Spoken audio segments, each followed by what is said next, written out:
Welcome to the Moving on Purpose podcast, episode 7. I'm your co-host with the most, Cooley, alongside my guy. Peace, your boy BStu.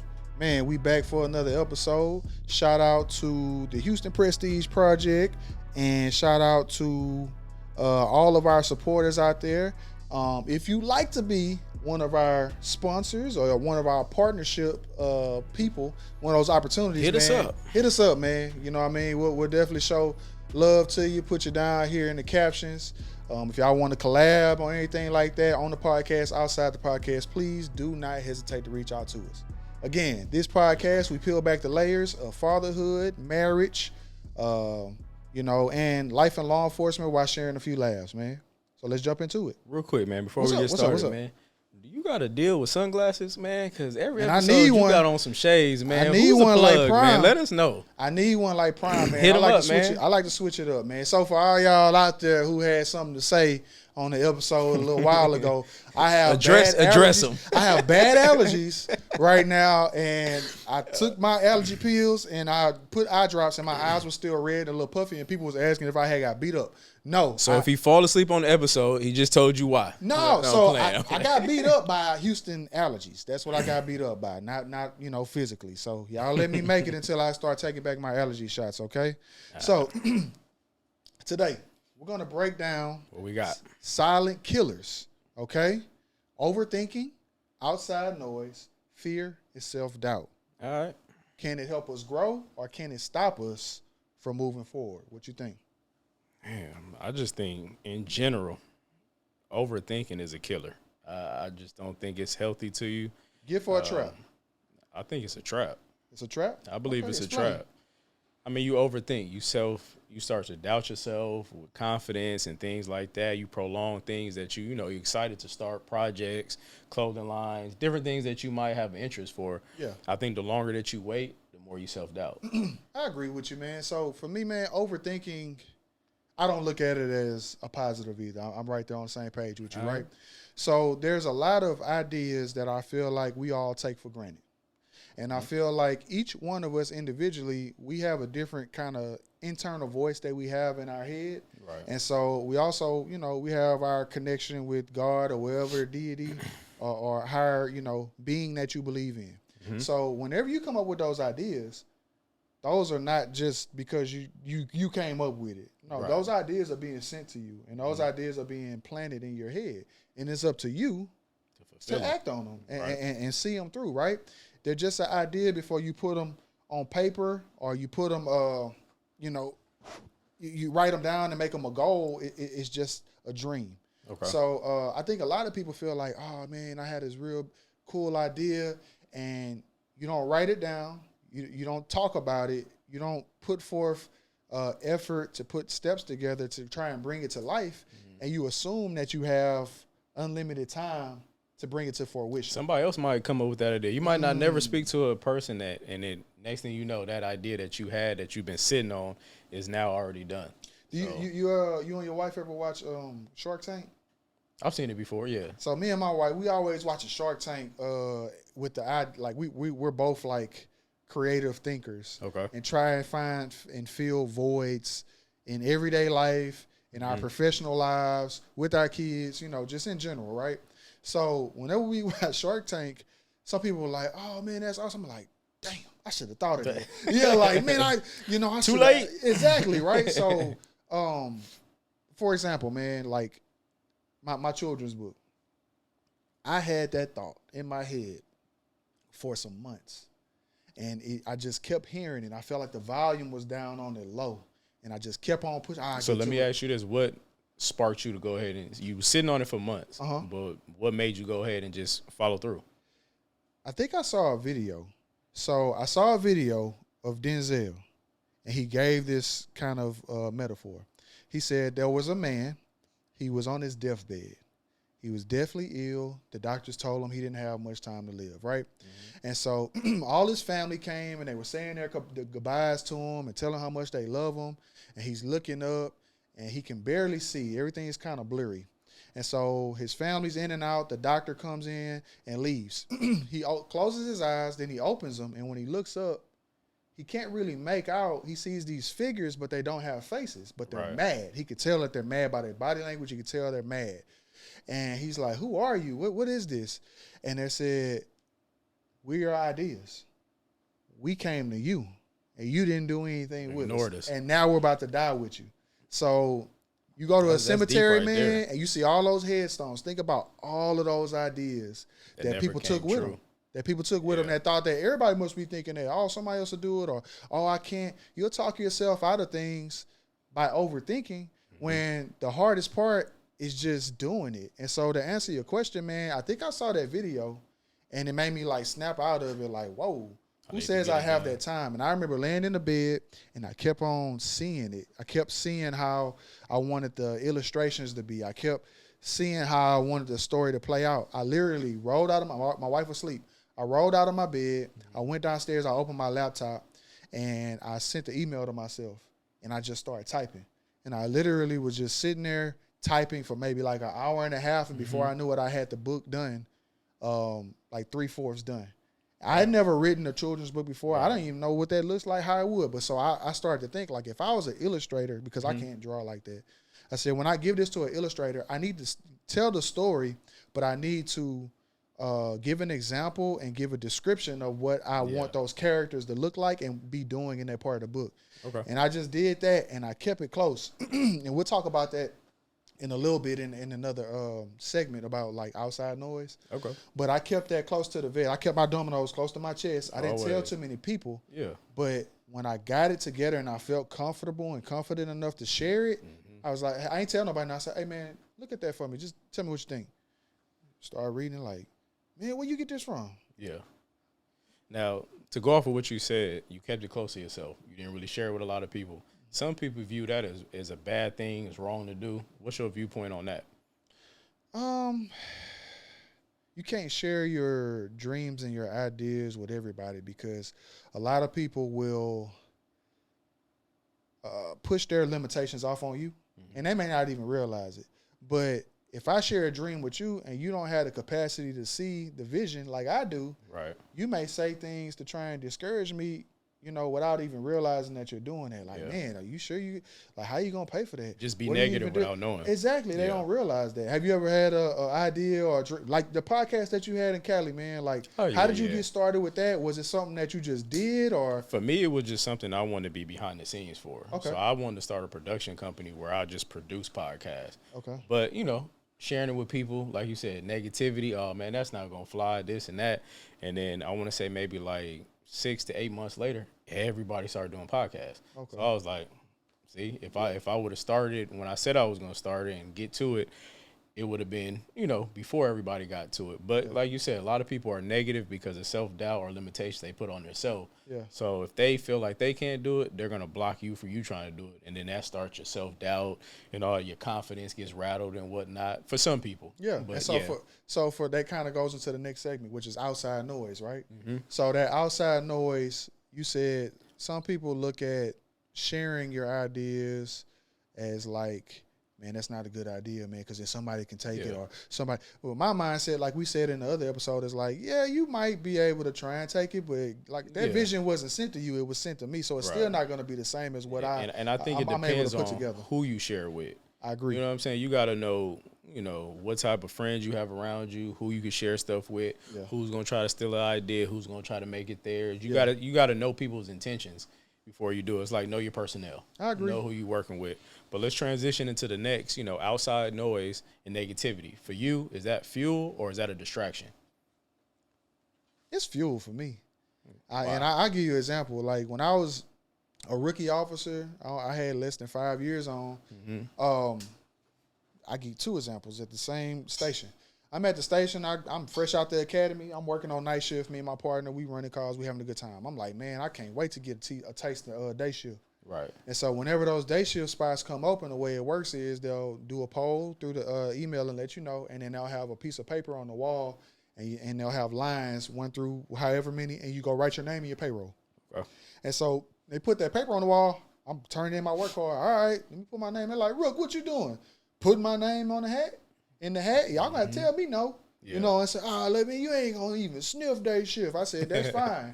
But Y'all gonna have to tell me no. So the first couple ones, I didn't get it. Yeah. But I wasn't on nights long because I kept putting my name in it. You're gonna miss every shot you don't take. Absolutely. And so no matter what you say, somebody gonna tell me no, right? And then I'll fast forward. When I public affairs, it was community affairs, and it was public affairs. I didn't know what that was. All right, I came to work just kind of like you. I come to work, I run my calls, I take care of my business, I go home. Right. Whatever happened at work, I go home, handle my business at home. Well, I just was checking my emails and came across a public affairs spot, and I ain't had that much time on. I ain't know nobody. I didn't understand networking and the importance of all that. Right. That's a good one. I was just trying to get my feet up under me, right? So I put my, stuff together. I went to my sergeant and told her what I was thinking about, and she taught me how to, shout out to Sergeant Gwen, love you. She told me how to put my portfolio together so that it would look different and stand out. Okay. And so once I put it together, I put all my experience that I had outside of the department in it, and I submitted it. Okay. Bro, and I tell you, I went in, I ain't know nobody on the floor. I went into that and people was like, man, you gonna put in for that? Man, you ain't gonna get that. You gotta have like this many years on. People go there to retire. Like that's what people go to hide. Yeah. Man, I said, man, that don't have nothing to do with me. Right. I said, I'm gonna put my experience, and then you give me a toe in the door. Let me change the ways, and I'm gonna go. So I went, did the interview. Felt like I did decent, right? And got the phone call. Hey, you got the spot if you want it. I said, I'll take it 5 days a week. 7 days a week and twice on Sunday is what I told her. And so when I came back and people I ain't tell nobody I got it. I just kept going to work, smiling. See what they saying. Right? And then once they found out, man, who you know? How you get up there? I said, I thought I didn't even have a chance. Now it's who I know. Yeah. So I been here 30 minutes. Who the hell I'm supposed to know, right? And so that just goes to show you, man. Right. People will put their limitations on you, and they'll talk to them. I can't tell you how many officers I've come across. They feel stuck. That's why. And you'll see it too. The longer you on. I already see it. Oh man, I ain't even gonna try, man, because they already know who. I heard they already know who they want. It's so filled already. Yeah, nah, they don't know nothing. Absolutely, it's filled till I come in there. Right. And I put my best foot forward, and if I fall short, I can live with that. Okay. But no outside noise, no outside negativity is ever, and I feel like that's a blessing that I have that mindset. You do too. You're not finna talk me out of trying. Nah. Have you ever had an example?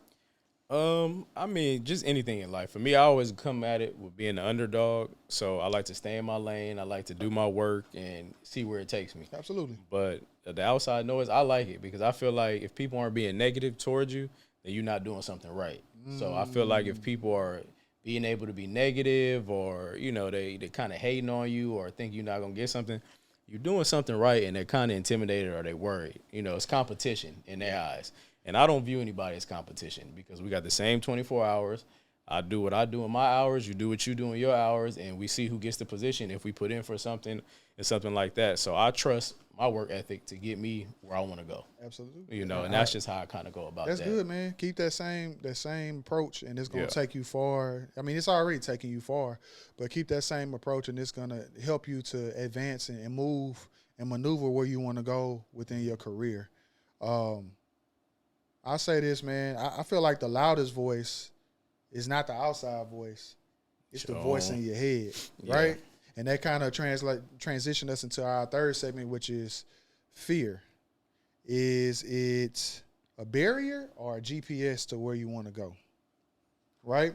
And so what I say, it depends on who you ask. It depends on who you ask, and depends on how loud they allow that volume to be. True. on that internal voice of self-doubt. We all have it. Yeah. Everybody has it. Human. Even though I'm comfortable in my own skin, I'm confident in my abilities, and I pray on things. I still have self-doubt. Like everybody has Everybody that, right? self-conscious, self-conscious. Like you still get nervous in certain situations, man, but it's up to you to control that voice. Yeah. And not let that voice control you. And I feel like you can't have fear and faith. They contradict each other. You can't be so scared to where you don't try. Yeah, you can't walk be on so eggshells your whole life, exactly. Your career, your family, you just anything, man. You got to be able to go for it and then kind of evaluate stuff after. But if you don't go for it, you'll never know. Absolutely. So I feel like anything that you think about or any kind of idea that you want to pursue, whether it's a business idea, whether it's a project, whether it's a job position that you want to go for it. The worst that can happen is failure or you told no. But that also gives you lessons in what you could do differently for the next time. Because you got to fail in order to succeed.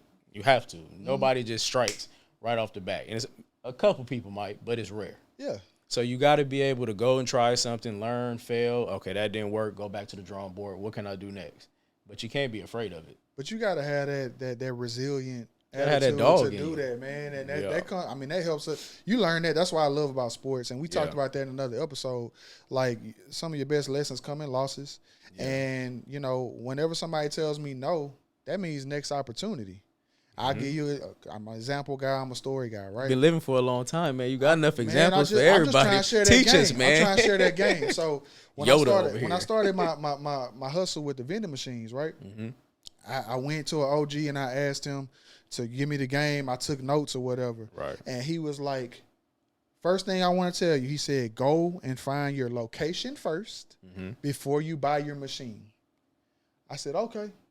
I had already had in my head, I'm about to buy as many machines I can get with as much money as I have set to the side for this, and then I'm going to go get a location because that was just my mindset. Like, that's going to light the fire under my behind to go out here and find it. Place them. Exactly. Yeah. So I'm going to tell you. So I started off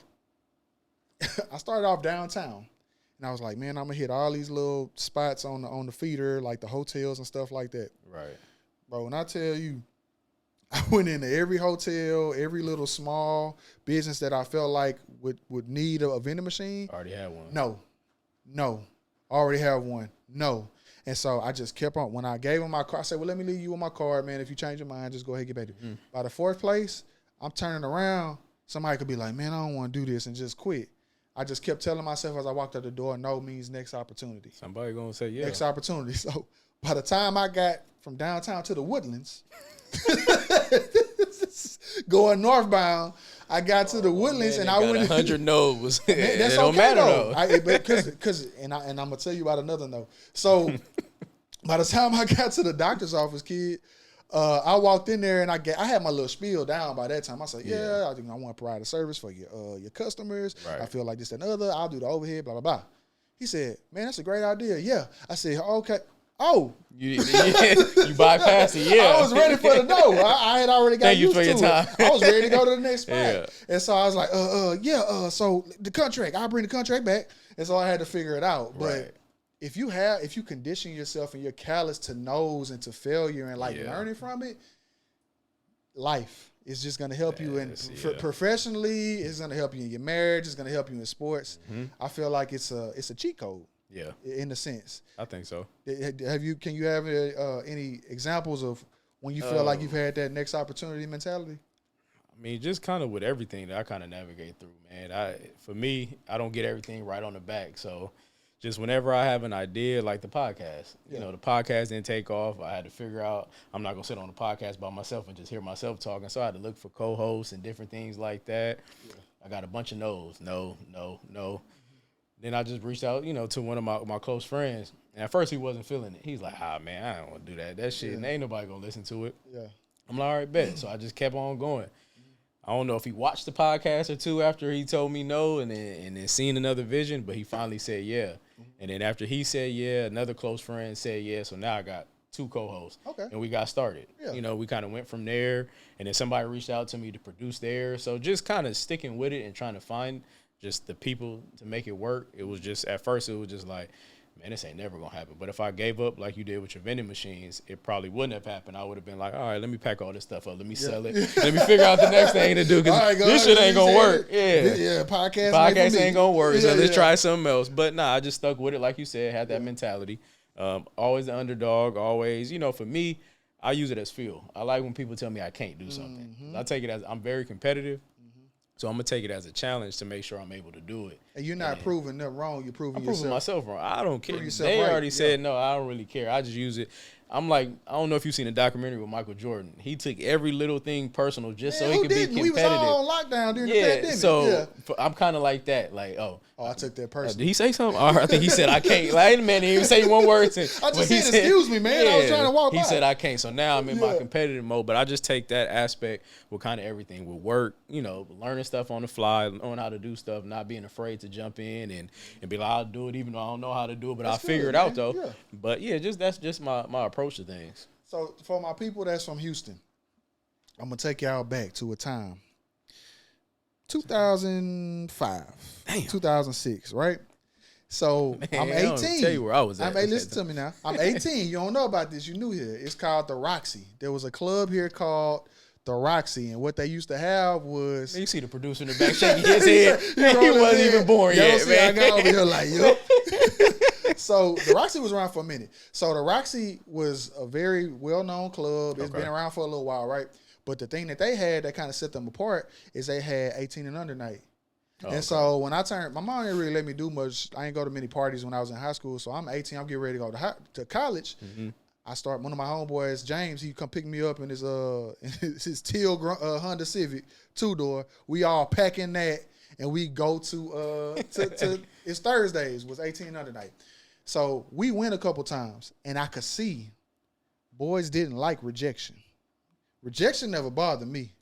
Right? Because I'm going to try and, process of elimination, right? So let them go the first. Next time we went. I look like a better option. The next time we went, I said, everybody's getting ready to get out. I said, hey, y'all sit still for a minute. They was like, what's up, Cooley? What you talking about? I said, listen, this is what we going to do. I want y'all to change your mindset before we step out this car and go in this club. I said, I want each one. I'm like a coach. I'm like Nick Saban. I want each one of you. This man hitch before hitch. I want each one of you to see how many no's you can get tonight. And they was like, what? I said, I want each one of you to see how many no's you can get. I said, don't go into it being an a-hole and like disrespecting these girls in here. But, man, shoot your shot. And if they say no, okay, cool. I was expecting a no. Right. And if they say yes, get your phone out, get that number, and move on to the next one, right? Because everybody remember that. They be dancing, having a good time, and you be like, all right, I'm going to go in. And then they always kind of stand like a semicircle. And then you go behind them and you start dancing, they going to stop, and they going to look back at you. And see if is it cute? And are they gonna look at their friends and the eye contact and they gonna give them the okay? And then they start dancing with you. And then you get your cell phone. What's your name? Go ahead, put your number in there, right? Mm-hmm. So if you talk yourself out of it and you standing on the wall like, man, I ain't trying to get embarrassed. Like, man, I don't care. Yeah. How many no's I'm gonna get? And now I'm gonna come out of here with more numbers than most, right? That's how it works. So it's all about, like you said, controlling that voice in your head and not allowing it to control you and talk you out of putting your best foot forward, falling short, or getting a number, getting an opportunity, or starting a podcast. Yeah, that was a challenge. We figured out how to start it with the different times and things working against us, but we made it happen. Man, but at the same time, I wasn't a hard person to get to buy into it. He was like, "Hey man, I'm thinking about it." I said, "What? You had a podcast too?" Because I started when I didn't want to be on there talking about myself either. There's only so much you could do talking to yourself and bringing up topics. You like, okay, what's next? Yeah, nobody want to hear you just talk by yourself. It's shit boring. I ain't gonna lie to you. And then to go into our last segment, man, we kind of touched on it a little bit. Segment 4 is self-doubt. Is that a check engine light or an engine killer, right? Mm-hmm. What do you feel like letting that voice and that self-doubt get the most of you? How can that affect you short and long term? I mean, the effects of self-doubt, for me, it's going to be an engine killer. Okay. If you doubting yourself, it's a negative because you're going to allow other people to tune in and they're going to bring their negativity. Then you start believing other people. And then now you got so much negativity buried on top of you that you like, damn, man, I'm not worth nothing. I can't accomplish this or I can't. So at the end of the day, no matter what obstacle or what challenge or how much negativity or how much people laugh at you, you got to have self-confidence. Your confidence has to be high, not arrogance, but you got to be self-confident in yourself to be able to perform, to get through any challenge or anything that you feel that can be successful. That others may be like, no, that's a terrible idea. Like for me, for example, when I told people I was going to be a police officer, oh, man, that's a bad idea. You shouldn't do that, man. What about all the negativity and blah, blah? I'm like, you can get killed. You can get injured. Aren't you scared? Yeah, George Floyd. And I'm like, okay, but who's the first person you call when you need help? So you the same person to talk negative about, but if something happened, you the first person. 911, I need some help. So so when I started getting all the negativity, I started looking at who I was asking, who I was talking. You not a police officer. You never set yourself up. You damn sure can't be no police officer. Why am I asking y'all? So I stopped letting people know, like you said, keep it close. Yeah. Went through it, stayed to myself, and went through the process. Yeah. For me, it was rewarding because it was a challenge for me. I know I could do it, but all the people that were like, oh, you can't do this, you can't do that.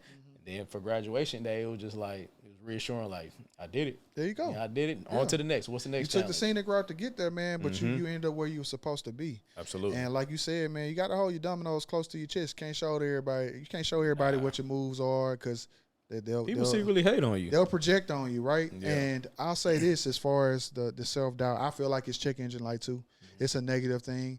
And a lot of us don't realize how negatively we talk to ourselves on a consistent basis. And sometimes we have to reprogram ourselves.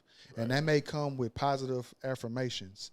Some people need it a little bit more where they need to write it down. Yeah. Some people may need a reminder where it pops up on your phone. Yeah. Some people have it on their mirrors. When they brush their teeth I try every to day. post different stuff on my social media. Yeah. I post funny stuff and I post positive stuff. Yeah. It helps me, but I know it can help other people, whether you want to admit to it or not. But just seeing that positivity helps you within your day because we're human. We have self-doubt, like you said. We might have times where we have our lows, but we don't stay low for long. Yeah. And it's about getting out of that low and get it back to medium and staying high.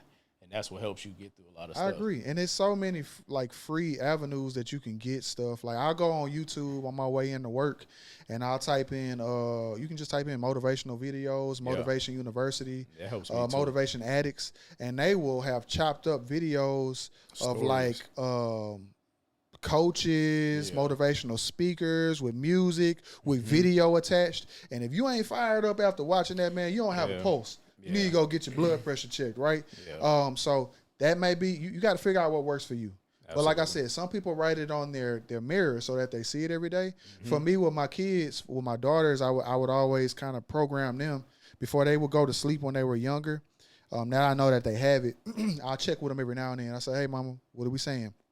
I'm beautiful inside and out. I'm intelligent. I can do anything I put my mind to. I'm a leader and not a follower. Speaking for my son, existence. Exactly. For my son, it was I'm brave. I'm intelligent. I'm strong. I'm a leader and not a follower. I can do anything I put my mind to. I'm a king like a lion, and I go rawr, and then I would tickle him. Right? So he don't even realize it's something fun. But I'm reprogramming you, son. So whenever you have those self-doubts, if I'm not around, God forbid something happens to me, or if I'm not around because you're at school or you're at a job or you're in college or you're getting ready to play the biggest game of your life, hopefully remember those moments. You'll hear your inner voice, or you'll hear daddy's voice, you know, playing that back so that you can get that motivation that you need. So that self-doubt is real. We all have it, but you have to control it. You have to program it. And sometimes that comes with reprogramming yourself. And you got to be honest with yourself. We all hear it. Like whenever you be like, oh, man, I'm going to start. You ain't going to do it. You hear it. You ain't going to do that. I don't do that. You get it. Like if you hear that more negative than positive, you got to be honest with yourself and you got to start taking those steps to reprogram yourself for sure. Got to. Yeah, so I think that's good. That's a good stopping point, man. That'll wrap up episode 7 of Self-Doubt. We appreciate y'all for tuning in again. Thank y'all for all the feedback, whether you wrote a comment on social media from our clips, whether you liked it on YouTube or Spotify, man, whether you gave us feedback through text message or a phone call. Anything, man. The little feedback that you give us, man, it goes a long way. Yep. Even if something as small as a text message I got from somebody saying, man, I love what y'all doing. Yep. Great content. Like, I needed to hear what y'all said type stuff. Yeah. So this is why we do it. This is our outlet. This makes us feel better. It allows us to do what we're passionate about, but hopefully you can take something away from what we're saying that'll help you. Yeah, and before you wrap it up, man, I just want to say the important message for today is, man, stop overthinking. Keep that self-confidence. Don't have any doubt. And whatever you set your mind out to do, man, go for it. Yes, sir. And as we wrap this thing up, man, understand that we all have a lane. Put your head down, run your race at your pace, Keep on grinding. Don't look to the left. Don't look to the right. And when you look up, you'll be at your destination when you're supposed to, and you'll be moving on your purpose.